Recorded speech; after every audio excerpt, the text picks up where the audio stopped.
श्रीगुरुभ्यो नमः। गुरुब्रह्मा गुरुर्विष्णु गुरुर्देवो महेश्वरः गुरुः साक्षात् परब्रह्म तस्मै श्रीगुरवे नमः। गुरवे सर्वलोकानां विशेषविभवरोगिणां निधये सर्वविद्यानां श्रीदक्षिणामूर्तये नमः। वक्रतुण्डमहाकाय सूर्यकोटिसमप्रभः निर्विघ्नं कुरु मे देव सर्वकार्येषु सर्वदा। शुक्लां भरधरं विष्णुं शशिवर्णं चतुर्भुजं प्रसन्नवदनं ध्यायेत् सर्वविघ्नोपशान्तये। व्यासम् अष्टनप्तारं शक्ते पौत्रमकल्मषं पराशरात्मकं वन्दे जगदादन्तपोनिधिं। व्यासाय विष्णुरूपाय व्यासरूपाय विष्णवे नमो वै ब्रह्मनिधे वासिष्ठाय नमो नमः। नारायणं नमस्कृत्य नरं चैव नरोत्तमं देवीं सरस्वतीं व्यासं ततो जयमुदीरयेत्।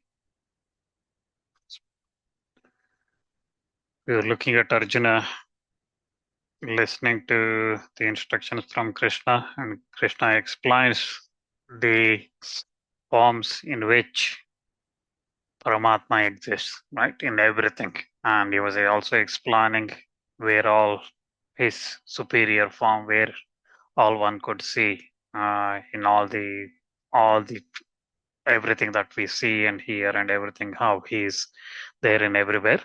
And listening to this, from Krishna, Arjuna then asks this, whatever you have told about the Supreme, about Paramatma, uh, that has cleared the delusion I had, that moha, that shoka, and that sorrow, grief, and delusion I had, that's cleared.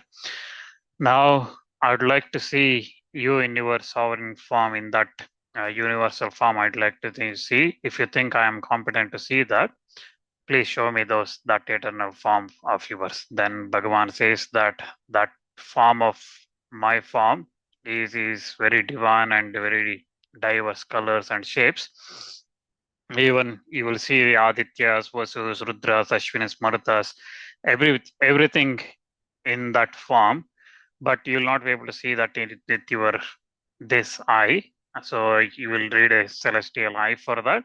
So I will give you that. Having said that, Sanjaya then says that Krishna then reveals his that supreme form to Arjuna, which had many mouths, faces, eyes, wonderful aspects of that, with a lot of armaments, celestial weapons, and garlands and robes and everything that's there in that form, that splendor of having thousands of suns, like splendor in that. Uh, it looked, that form looked wonderful. Arjuna then looking at that form there in that uh, Krishna's in that Paramatma form, he looked at him, and then he sees all the devatas, and he sees everything that he has seen. So he says that I see all the devatas, I see all the creatures, Brahma seated on the lotus, coming out of your navel lotus, and then all the rishis, Deva, the Nagas, Asuras, everything he says. And I see all innumerable number of arms, stomachs, mouths, eyes. Again, so this is, he sees the Paramatma in his universal form. We looked at this previously multiple times already in Mahabharata, right? So there is a Markandeya explaining this in Vanaparva. We looked at it. Right? So Markandeya, at the end of when Pralaya takes place and Markandeya enters into Narayana's stomach through his mouth, he sees there everything, and he has described all this. And similarly, we looked at later in Hastinapura when Krishna visited, he showed through his energy, he showed that form again to Bhishma, uh, Drona, Kripa, right? And Vidura, they could see it. So here again, Arjuna sees that form. Again, the difficulty or the strange thing is, everything that we want to see or we want to experience, we can recognize is mentioned here. But Paramatma's form, one could argue why it is not consistent. What's said in probably in Markandeya is slightly different to what Arjuna is saying here, because that Paramatma form is you cannot explain, right? So when you cannot explain, describe something, and you have to describe it, you have to go with some definitions, right? It is like this, it is like this, and that's what happens whenever, not just in Mahabharata, any other Puranas or wherever we talk about this Paramatma's form, it described like we recognize multiple heads or arms or weapons or whatever in that form we see, right? So that's what, because everything that we see, what we don't see, everything is made up everything is in him, right? So everything is in him. So if you have to say that, show me everything, you can't see that. Even with celestial eyes, one can't see. You can only visualize, see whatever that's one could see. Similarly here, Arjuna sees all those things with mazes, discourses, and a lot of energy in that. So he then Arjuna starts singing praise for that Bhagavan, and he worships him, and then again he looks at him between from sky to earth, everywhere he is, all the horizons, everywhere he is occupied, and he is also a lot of devatas entering in him, and some are upright praying him, and some are rishis and siddhas, they are all worshipping with various hymns. Rudras, Adityas, Vasus, Siddhas, Vishwas, Ashwins, Marutas, Gandharvas, Yakshas, Arudas, all those are there, and they are all amazed. And Arjuna also says that he is seeing the mighty forms in his mouth and eyes. He sees innumerable arms, thighs, feet, stomachs, terrible, and again many tusks. So everything one could imagine or can't even imagine, all those things that exist. So again, in his mouth, he sees that terrible mouth. He sees all the yugas ending and everything coming to him. And he also sees Dhritarashtra's and lot of kings and everybody, Bhishma, Drona, Karna, all those warriors entering into his mouth, and they are pierced by Paramatma's tusks and his teeth crushed by them. And like that, all of them are entering, all the entire army, all those people entering him. And he says all of them are going like that. So Arjuna sees all that in this universal form. And then Paramatma himself, Krishna, Bhagavan says that he says, I am the death, I am the destroyer of all the worlds. And now I am now engaged in killing this race of men. So without you, all these warriors, all of them definitely are going to end. So you only become instrument. So Bhishma, Drona, Jayadratha, Karna, all these warriors already been killed by me. So don't be afraid. So get on with your duty as a in this and conquer these enemies because they are already been killed. And Sanjay again narrates this to Dhritarashtra, saying that hearing those words, Arjuna starts trembling and he bows again to Krishna, and then he says that uh, this universal form is delighted and charmed, and all these Rakshasas, everybody is fleeing in all the directions. Siddhas, they are praising you, and Arjuna worships him, and he worships that you are the first god, you are the ancient, you are the supreme being and refuge and all. He also looks at uh, him as a Vayu, Varuna, Agni, Yama, Chandra, Prajapati, Brahma himself, and he sees all those forms, and Arjuna worships that Bhagavan in that supreme form. And then Arjuna says that again, thinking that you are my friend, I carelessly said a lot of funny things to you and about you previously.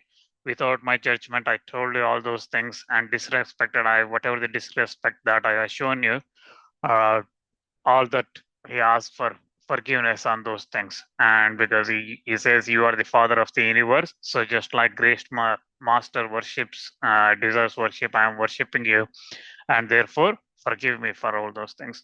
And then he says, seeing this universal form, uh, even though I've been very happy, joyful in seeing this, I'm troubled and I'm trembling because of that with fear, looking at that form. So now show me your ordinary form. So with four arms and discus, mace, lotus, and those things in your hand, show me that form. And Bhagavan says that I'm very pleased with you. That form which you're asking for with four arms and things is not even Devatas sometimes struggle to see that, even the Veda sacrifices, those who are done gifts, danas and things like that, they severe austerities, they also struggle to see.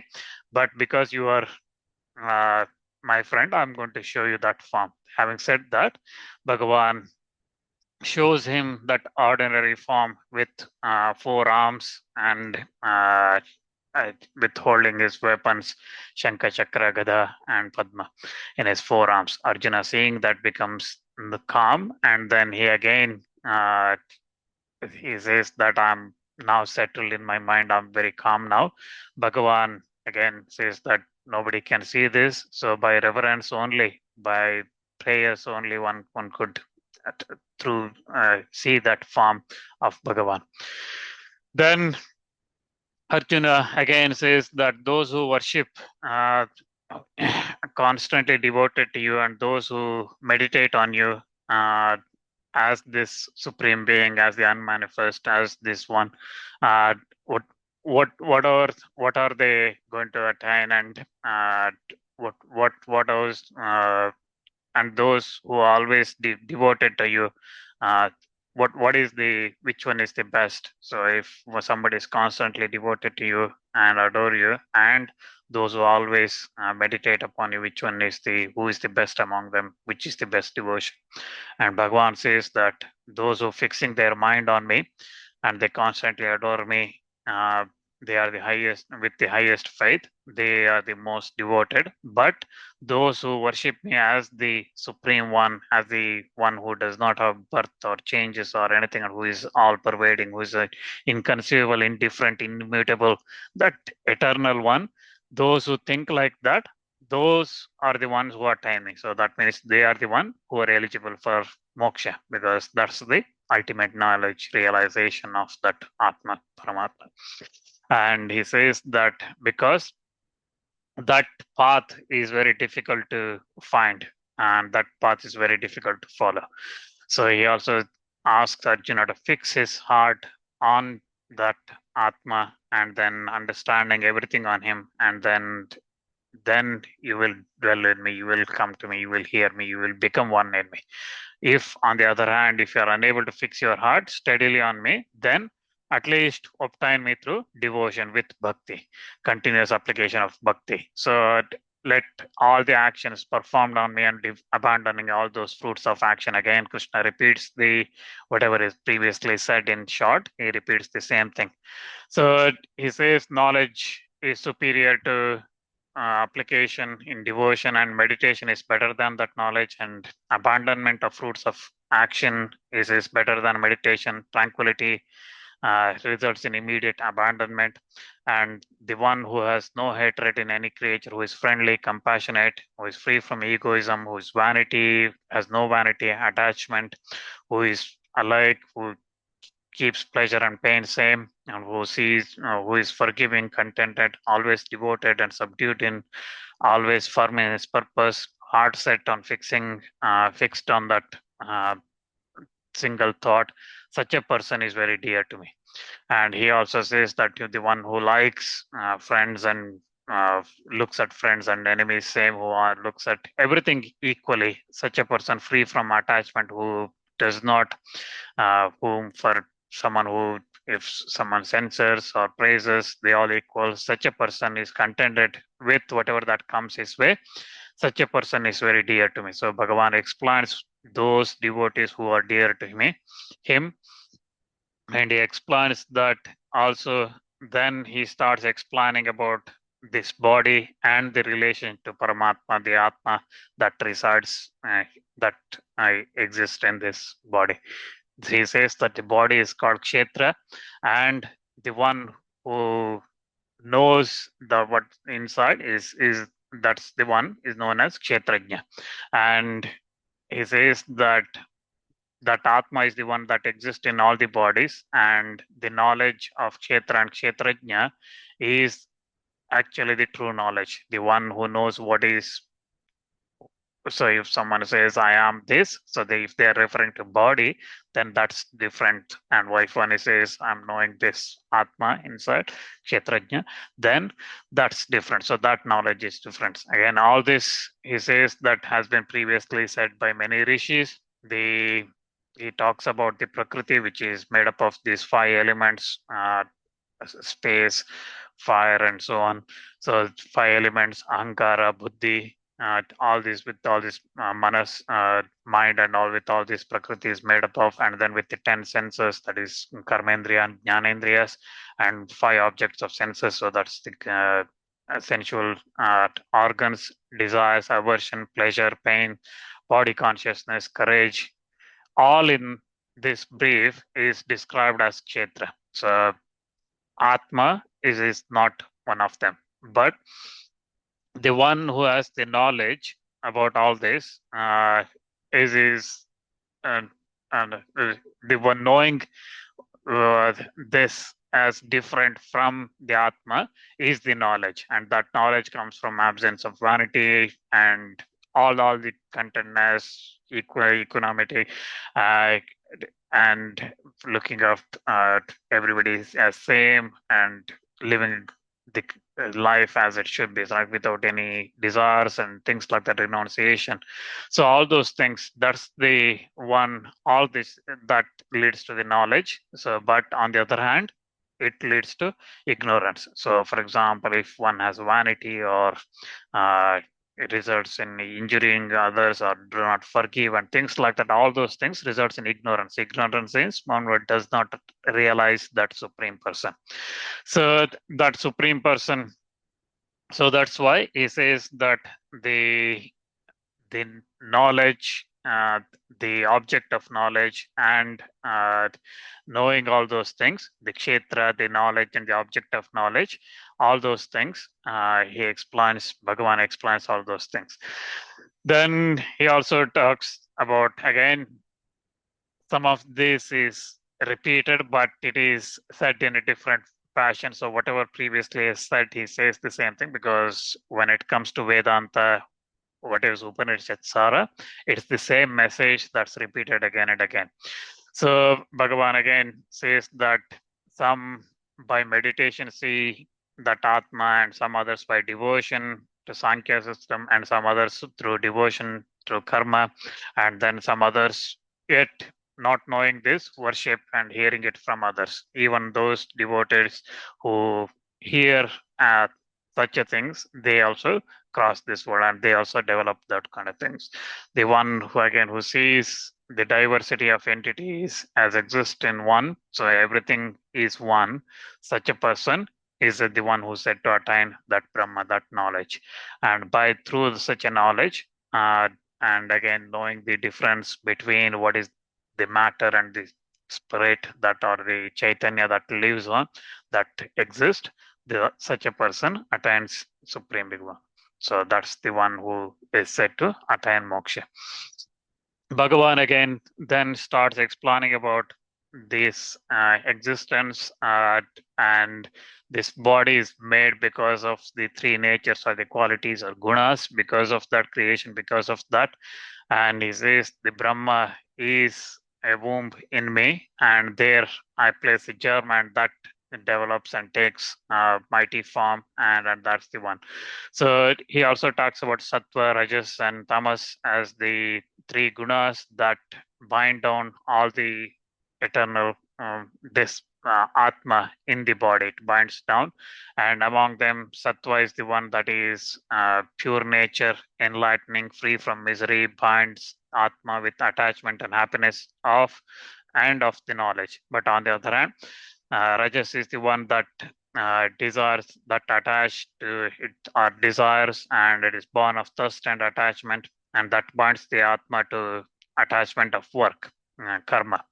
On the other hand, tamas is the one which is born of ignorance, and it confuses the atma, and it binds in indolence and in sleep and things like the laziness and things like that. Sattva unites atma with pleasure, but rajas unites with karma, and tamas invites with ignorance. So again, tamas and rajas, when they are repressed, sattva remains, but when they tamas and sattva and rajas repressed, then tamas remains like that. So one of these qualities, one of these gunas uh, becomes higher, and the other two, when the other two are suppressed or repressed. So like that when the body in this body it produces goodness, when the sattva develops like that, then on the other hand, when the rajas develops, avarice activities like performance of the karmas and things like that, desires start to develop. But on the other hand, gloom, inactivity, error, delusion, all these comes when the tamas qualities comes.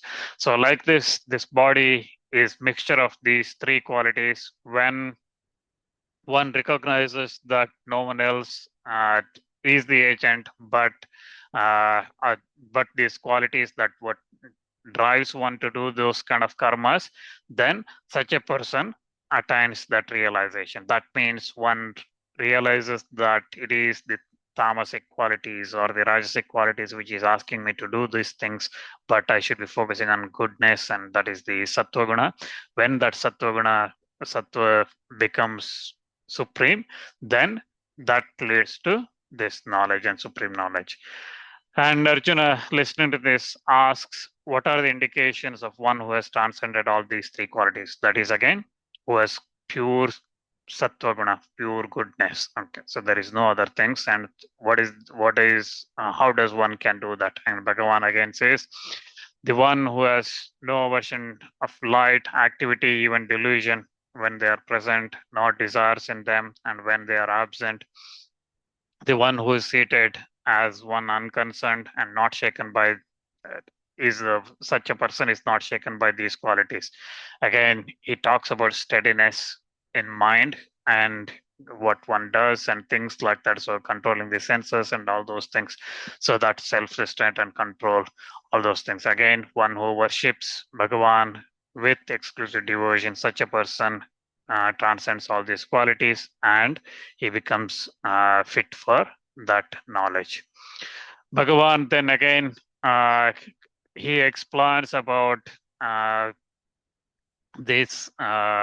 He explains it here in this 15th chapter of Gita. He explains about an ashwatha which has roots above and the branches below, and it has leaves as chandas, and it's the one who knows it is actually knows the Vedas and things like this, actually explaining the supreme knowledge. And he explained the ashwatha is used uh,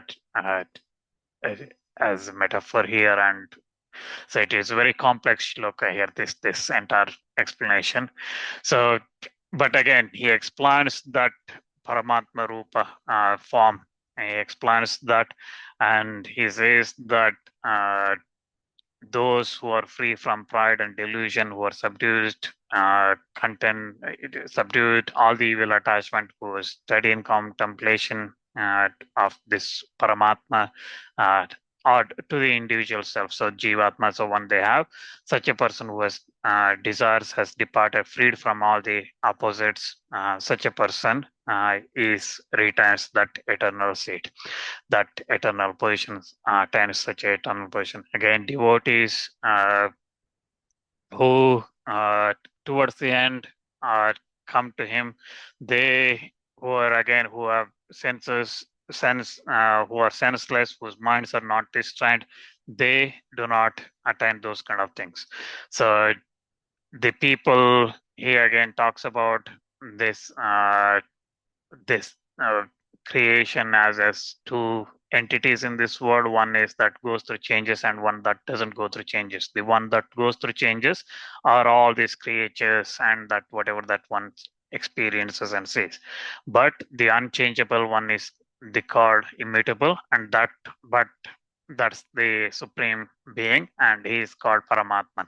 And because that Paramatman is the one that transcends the mutable and is higher than the immutable, and that's why he's known as Purushottama. And the one who is again without being deluded knows that highest being, always worships me, and he always recognizes that Paramatma. So then again, Bhagavan talks about the uh, uh, the he classifies the qualities of the characters into two groups as divine and demonic. He talks about fearlessness, purity of heart, perseverance, of pursuit of knowledge, meditation, gift, that is dana, self-restraint, sacrifice, study of Vedas, and things like that. He forgiveness, firmness, cleanliness, absence of quarrels, someness, freedom from vanity. All these things, etc., are the divine uh, positions. On the other hand, hypocrisy, pride, and etc., they are demonic. So these two kind of things that's created in this world, and again, those who have divine have been described again. They are the person, but the persons of demonic nature, they do not have any inclination or disinclinations, neither purity nor conduct nor in truth and things like that. So they say that the universe is void and void of truth, and the guiding principles of the ruler and things like that, they discount all these things, that whatever that's good. So they cherishing on their desires, they which never gets satiated, and they and having a lot of hypocrisy, for they cheat and do all the misconduct. That's the asari or demonic positions. So he again talks about the people. The he explains these things again. Then he in detail again this demonic nature. He also talks about Bhagavan also explains about the three ways to hell, which lust, anger, and avarice are the three things that take one to hell, and that's why one should renounce all these things. And freed from these three gates of tamasic things, one man again looks after one's own welfare, and he repairs to that highest goal, which is the that knowledge and realization.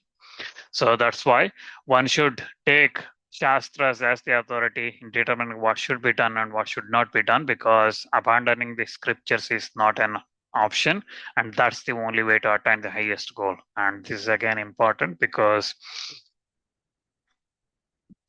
when one says that they are following and they are doing all these kind of things, it is important to follow the scriptures, what the Shastras say.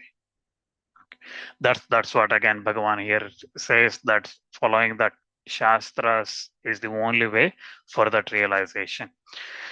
And Arjuna again asks about the state of those who, abandoning the Shastras, perform the sacrifices with faith. What happens to them? It is one of the goodness, or is it Sattva, Guna, or Tamasa? What is it? So Bhagavan says that uh, the faith of the creatures is out. Again, he repeats, he goes into a little bit more details on those three gunas here: Sattva, Rajas, and Tamasic guna. And he explains that the faith of the one who is conformable to his own nature. Uh, but again, a being with full faith, whatever is one's faith, even in that one continues in that, that's the goodness. And again, they are that one having the goodness, they worship the devatas, the one having the rajasic guna, they worship yakshas, rakshasas, and things. But on the other hand, those who having tamasic guna, they worship the bhutas, pretas, and things like that. So the austerities and things like that, that again one does is depends on their guna. If one is giving or doing something because they, for example, giving food in the sacrifices and things like that. So if one gives it to which food that is cold, uh, without savor, stinking, all these kind of things, refuse or filthy, and those kind of things, those are tamasic. But on the other hand, the food which is very bitter, sour, salted, over hot, pungent, dry, burning, all these things are rajasic. But on the other hand, the sattvic food is the one that increases the lifespan, and it is energetic, it is strength, it brings results in strength, health, and well-being and joy.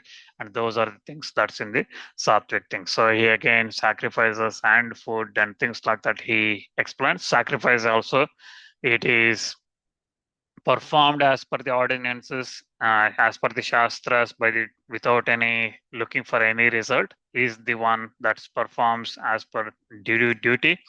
But if it is one performed out of uh, expecting the results or to show as a show off and things like that, that's rajasic. But on the other hand, if something is performed uh, to harm somebody, then it is devoid of faith and things like that, then it is tamasic.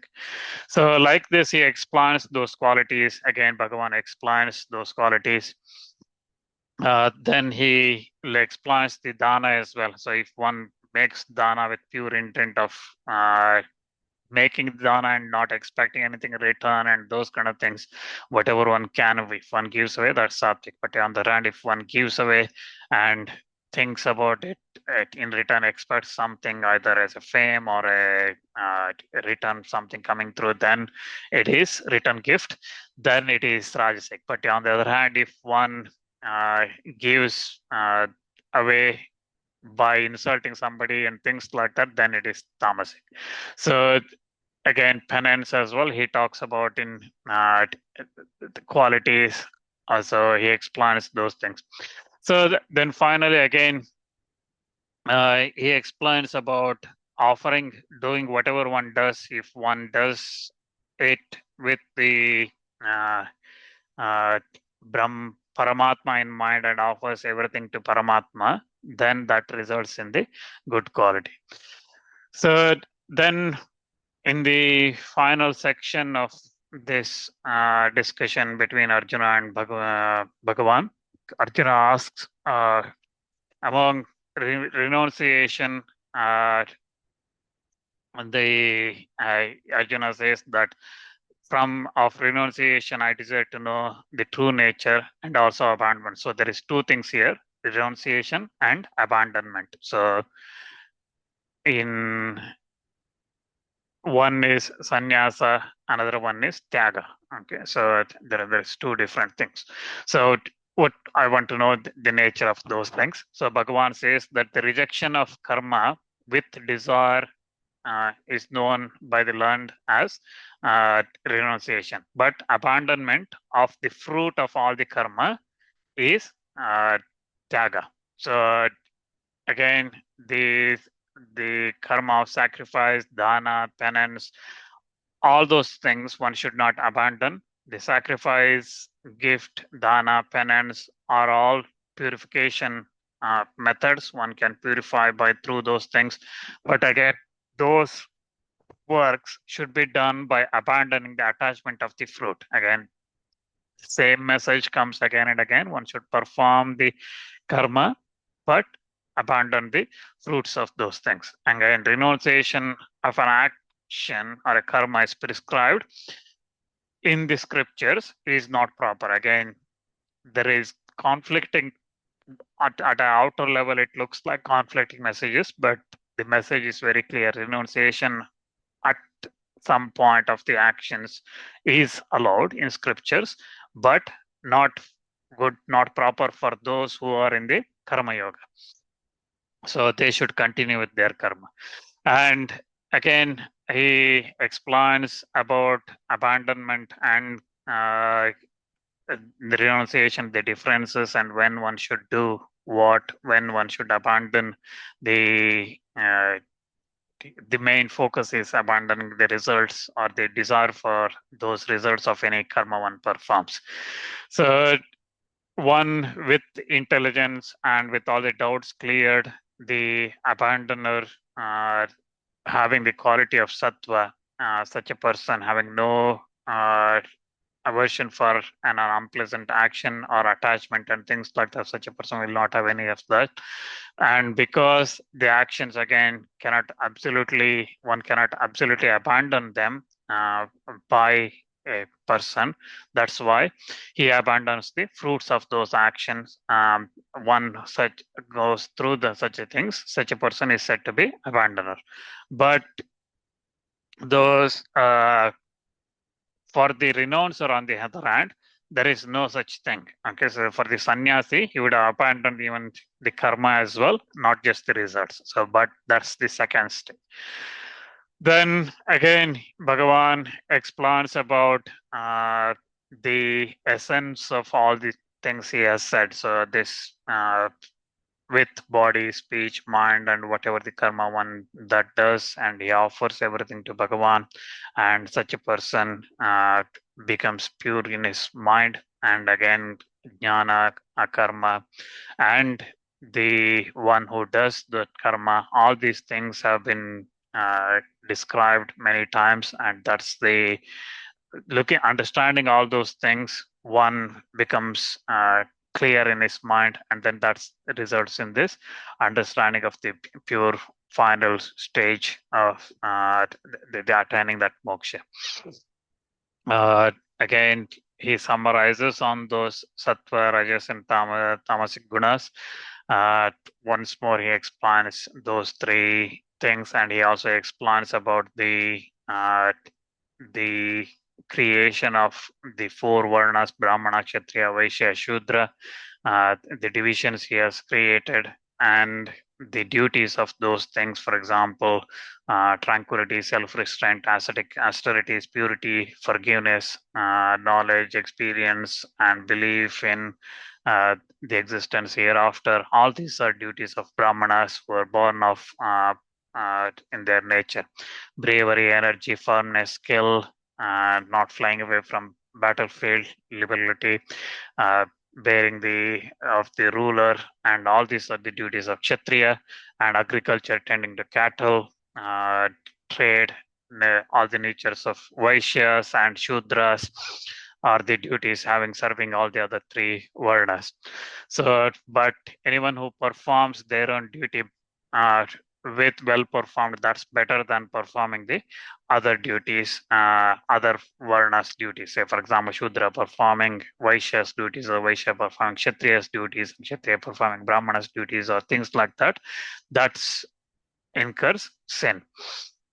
So again, Bhagavan summarizes this, that dedicating whatever you do, dedicated all that to me, constantly fixing your mind on me, dedicate everything to me. And then he also uh, describes the this Gita, this discussion one should tell to one who is pure in mind and who is not deluded, and such a person should hear me, and such a person should set heart on me, and they become one of me. The one who studies this conversation will they will again be equal to that knowledge sacrifice. They will be attaining that, and every man who with faith, without any cavil, who hears this and even freed from the rebirth, will obtain the blessed regions and performs the pious acts and things like that. Bhagavan explains the merits of that. And then finally, Bhagavan asks, has your delusion, ignorance has been destroyed? Arjuna, and Arjuna says that yes, all those things that I had, all those things have done, and whatever you have said, I have regained recollection has been all those things. I have learned everything, and my doubts have been cleared now. And having said that, Sanjay concludes the discussion saying that I have heard this conversation between Krishna and Arjuna, this wonderful conversation which made my hair stand. And through Vyasa's grace, I heard this. And wherever there is Krishna and Arjuna, there is this discussion. I always it amazes me, and I rejoice hearing that again and again in my mind. Where there is Krishna and where that Arjuna with that bowman, there is always eternal justice and eternal victory. So there is great bliss. So with that, this discussion between Arjuna and Krishna concludes, and we'll take a stop there. Any questions?